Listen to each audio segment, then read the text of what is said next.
Bismillahirrahmanirrahim. Assalamualaikum warahmatullahi wabarakatuh. Perkenalkan, nama saya Deyanti dengan NIM 19010400059, Prodi Komunikasi Penyiaran Islam semester 6. Nah, di sini saya akan menjelaskan mengenai materi pengorganisasian dakwah atau tansim. Yang pertama, pengorganisasian dakwah. Sebelum kita mengetahui apa itu pengorganisasian dakwah, terlebih dahulu kita harus mengetahui apa itu pengorganisasian dan apa itu dakwah. Pengorganisasian merupakan kegiatan dasar dari manajemen dilaksanakan untuk mengatur seluruh sumber-sumber yang dibutuhkan. Sedangkan dakwah merupakan menyuruh, mengajak, memanggil ke jalan yang benar. Pengorganisasian dakwah itu sendiri merupakan kegiatan untuk mengatur sumber-sumber yang dibutuhkan dalam proses berdakwah agar dapat berjalan dengan sukses. 2. Bentuk-bentuk organisasi dakwah. Nah, di sini ada 3 bentuk-bentuk organisasi yang akan saya bahas. Yang pertama itu spesialisasi kerja, kedua rentang kendali, ketiga rantai komando. Yang pertama, spesialisasi kerja. Tugas-tugas organisasi dibagi menjadi pekerjaan-pekerjaan terpisah atau pembagian kerja. Jadi pada hakikatnya setiap individu memiliki spesialisasi dalam mengerjakan bagian dari suatu kegiatan, bukan mengerjakan seluruh kegiatan. Kedua, rentang kendali merupakan konsep yang merujuk pada jumlah bawahan yang dapat disupervisi oleh seorang manajer secara efisien dan efektif. Ketiga, rantai komando, garis wewenang yang tidak terputus yang membentang dari tingkat atas organisasi terus sampai tingkat paling bawah dan menjelaskan hasil kerja dakwah ke departemen masing-masing.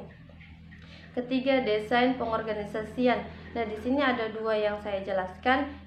Yang pertama itu organisasi mekanistik adalah sebuah struktur organisasi yang terperinci oleh spesialisasi yang tinggi, departementalisasi yang luas, rentang kendali yang sempit, normalisasi yang tinggi, jaringan informasi yang tertulis, dan partisipasi yang kecil dalam pengambilan keputusan dan bekerja di bawahnya. Kedua, organisasi organik adalah struktur organisasi pengorganisasian yang sangat adaptif dan fleksibel, spesialisasi kerja yang sedikit, formalisasi yang minimal, dan supervisi langsung terhadap pekerja senior.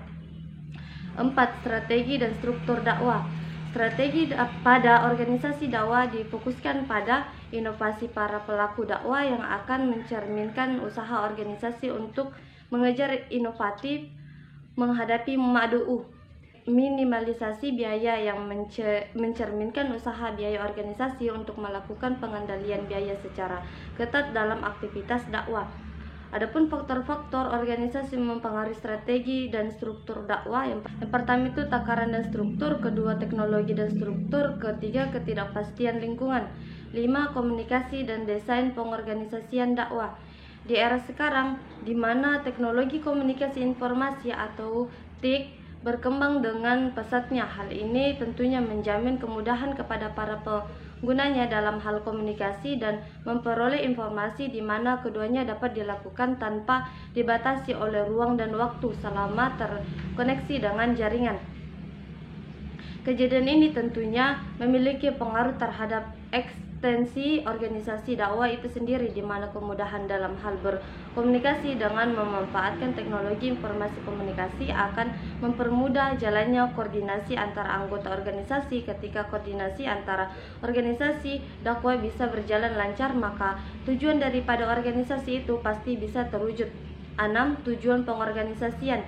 Yang pertama itu membagi kegiatan-kegiatan dakwah menjadi departemen-departemen dan tugas-tugas yang terperinci dan spesifik. Kedua, membagi kegiatan dakwah serta tanggung jawab yang berkaitan dengan masing-masing jabatan atau tugas dakwah. Ketiga, mengkoordinasikan sebagai tugas organisasi dakwah. Keempat, mengelompokkan pekerja-pekerja dakwah ke dalam unit-unit. Mungkin itu saja yang dapat saya jelaskan. Terima kasih. Assalamualaikum warahmatullahi wabarakatuh.